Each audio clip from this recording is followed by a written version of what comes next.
Joshua chapter 2. Then Joshua secretly sent out 2 spies from the Israelite camp at Acacia Grove.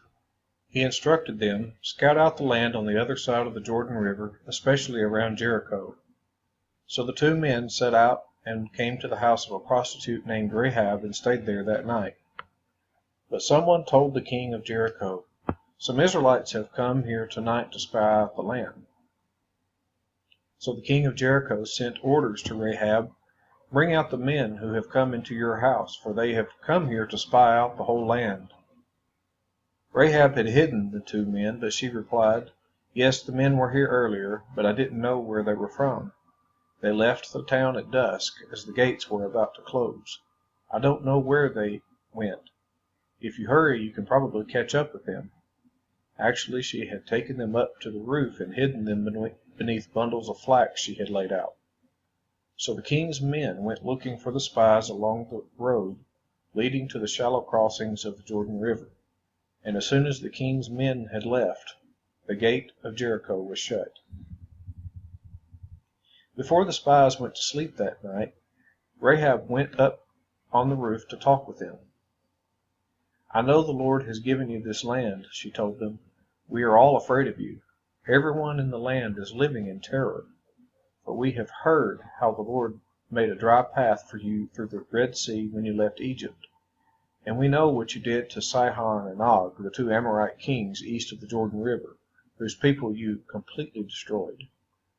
No wonder our hearts have melted in fear. No one has the courage to fight after hearing such things.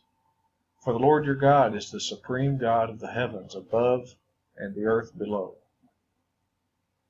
Now swear to me by the Lord that you will be kind to me and my family since I have helped you. Give me some guarantee that when Jericho is conquered you will let me live, along with my father and mother, my brothers and sisters, and all their families." "We offer our own lives as a guarantee for your safety," the men agreed. "If you don't betray us, we will keep our promise and be kind to you when the Lord gives us the land." Then, since Rahab's house was built into the town wall, she let them down by a rope through the window. "Escape to the hill country," she told them. "Hide there for 3 days from the men searching for you. Then, when they have returned, you can go on your way."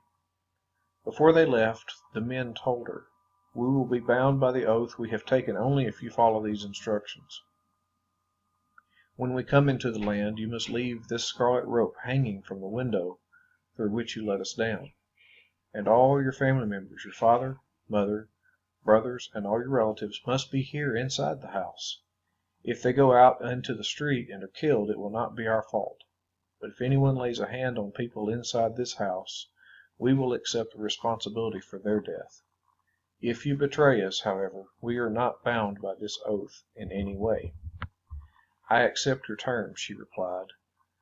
She sent them on their way, leaving the scarlet rope hanging from the window. The spies went up into the hill country and stayed there 3 days. The men who were chasing them searched everywhere along the road, but they finally returned without success. Then the 2 spies came down from the hill country, crossed the Jordan River, and reported to Joshua all that had happened to them. "The Lord has given us the whole land," they said, "for all the people in the land are terrified of us."